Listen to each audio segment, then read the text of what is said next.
अस्सलामु अलैकुम वरहमतुल्लाहि वबरकातुहू अऊज़ु बिल्लाहि मिनश शैतानिर रजीम बिस्मिल्लाहिर रहमानिर रहीम।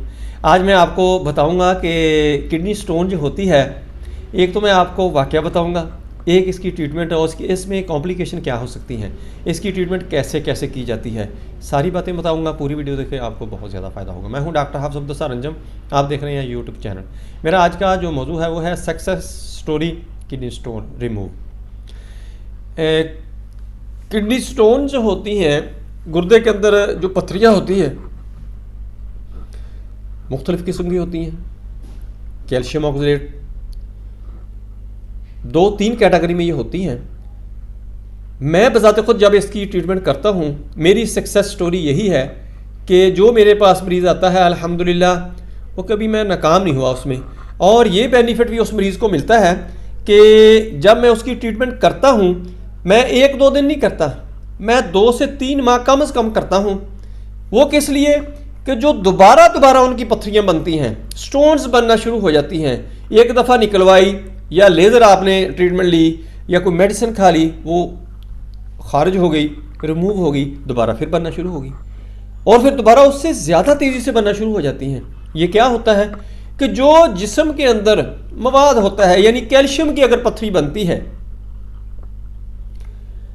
तो उसको आपने मैनेज करना है कि वो गुर्दे के अंदर कैल्शियम इकट्ठा ही ना हो, पथरी बनेगी ही नहीं। इसी तरह अगर कोलेस्ट्रॉल वगैरह या ऐसी कोई चीज़ है, यूरिक एसिड है, जिसकी वजह से पथरी बन रही है, तो उसका आप ट्रीटमेंट करें साथ साथ। ये मुझे समझ नहीं आती, अक्सर लोग कहते हैं हम एक खुराक देते हैं, पथरी कहीं की कहीं जाकर गिरती है। मुझे समझ नहीं इस बात की आती। ये तो भाई ऐसे हुआ कि जैसे आपने अपना गुर्दा डैमेज करवाना है। अगर आपकी पथरी साइज में बड़ी है, काफ़ी बड़ी पथरियाँ आ जाती हैं, क्योंकि पथरी गुर्दे के अंदर बनती रहती है, उसकी कलेक्शन होती रहती है, उसका साइज बढ़ता रहता है। ये दर्द उस वक्त होती है कि जिस वक्त ये मूव करती है।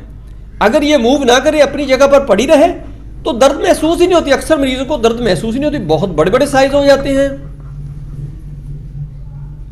अब आपने ट्रीटमेंट की तरफ आना है कि ट्रीटमेंट इनकी कैसे करनी है। ट्रीटमेंट दोस्तों इसकी ये है, अगर तो छोटी पथरी है, छोटा साइज है उसको, तो आप मेडिसिन दें, खुराक उसकी मेंटेन करें, फौरन खारिज हो जाएगी। अगर उसका साइज बड़ा है, यानी कोई पाइप है छोटा है, उसमें से आपने कोई चीज़ अंदर गुजारनी है, तो उसको फाड़ने वाली चीज़ है, फिर आप क्या करेंगे। मैं बजाते खुद क्या करता हूं, मैं 2-3 चीज़ें देखता हूं। एक तो जिस्म जो मेरे पास मरीज़ आता है किडनी स्टोन का, उसकी मैं एज देखता हूं, उसकी बॉडी स्ट्रक्चर देखता हूं कि बॉडी उसकी क्या हुआ, उसके अंदर ओबेसिटी है, वीक है, सिडोल जिस्म रखता है, या इसका लाइफस्टाइल क्या है, इसकी पथरी का साइज़ क्या है, आया कि इसको आपने रिमूव करना है, फ़ौरन इसको मूव करके निकालना है, या इसको वहीं पर रेज़ा करके आहिस्ता आहिस्ता ये बाहर खारिज होनी शुरू है। पहले नंबर पे तो मैं मरीज़ को ब्रीफ करता हूँ कि आपकी सिचुएशन ये। पहले मरीज़ वैसे ही सियाने बहुत हैं कि जब अल्ट्रासाउंड करवाते हैं तो डॉक्टर से ही पूछ लेते हैं, जल्दबाजी बहुत होती है ना, उस वक्त ही पूछ लेते हैं। उनको पता होता है कि हमारी पथरी बड़ी है, या दूसरी दफ़ा बन गई, या तीसरी दफ़ा बन गई, या चौथी दफ़ा बन गई, है दोबारा बनती रहती हैं। ऐसे मरीज़ भी हैं कि बेइंतहा उनकी पथरियाँ बनती हैं।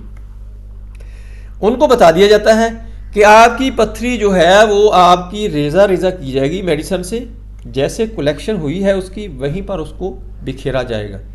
मुश्किल तरीन काम है ये, सब्र आजमा है। अगर मरीज़ कोऑपरेट करता है तो मेडिसिन देनी चाहिए, अगर नहीं करता तो जाके सर्जरी करवा लें। किसी मुसीबत में, किसी फड्डे में पड़ने की ज़रूरत ही नहीं है। अगर वो कोऑपरेट करता है तो उसका फ़ायदा है, क्योंकि गुर्दा डैमेज नहीं होगा। जब बड़ी पथरी है उसको आप मूव करेंगे, वो जब चलेगी, वहाँ से हरकत करेगी, तो गुर्दे को फाड़ना शुरू कर देगी, सारा गुर्दा तबाह हो जाएगा, गुर्दा डैमेज हो जाएगा। क्या ट्रीटमेंट करेंगे आप, वो तो बहुत ज़्यादा नुकसान हो जाएगा। मरीज़ को ब्रीफ करना चाहिए कि आपकी जो स्टोन है इसका साइज़ बड़ा है, लार्ज है, इसको हमने वहीं पर रेज़ा करना है, फिर हमने उसको मूव करके वहाँ से निकालना है। या ऐसा करें कि सर्जरी करवा लो, लेज़र ट्रीटमेंट करवा लो, वो भी रेज़ा ही करते हैं, लेकिन वो आहिस्ता आहिस्ता निकलते रहते हैं। पानी का ज़्यादा और जो चीज़ें इसके लिए हेल्पफुल होती हैं वो बंद कर दें, ताकि दोबारा उसके लिए वहाँ कलेक्शन ही ना हो। और पेशाब को खुसूसन नहीं रोकना चाहिए। जब हम रोकते हैं तो जैसे हम किसी बर्तन के अंदर पानी रखते हैं तो जो उसके अंदर ज़र्रात होते हैं, सैंड वगैरह होती है, जो कोई भी चीज़ होती है कसाफत, वो आहिस्ता आहिस्ता नीचे बहना शुरू हो जाती है। इसी तरह हमारी बॉडी के अंदर होता है, हमारे किडनीज होते हैं, हमारे मसाने के अंदर जो पथरी बनती है इसी तरह बनती है कि जब हम पेशाब काफ़ी देर तक रोकते हैं, जो उसके अंदर ज़र्रात होते हैं वो बाहर खारिज होने की बजाय वहीं पर बैठना शुरू हो जाते हैं। जब एक जगह कोई चीज़, आपने देखा होगा कहीं कोई चीज़ एक जगह पे कोई चीज़ जब चिपक जाती है, बैठ जाती है, तो दूसरी फ़ौरन ही उसके साथ लगना शुरू हो जाती है। इस तरह फिर ये जुड़ जुड़ के छोटे छोटे एलिमेंट, छोटे छोटे साइज़ बड़ा हो जाता है।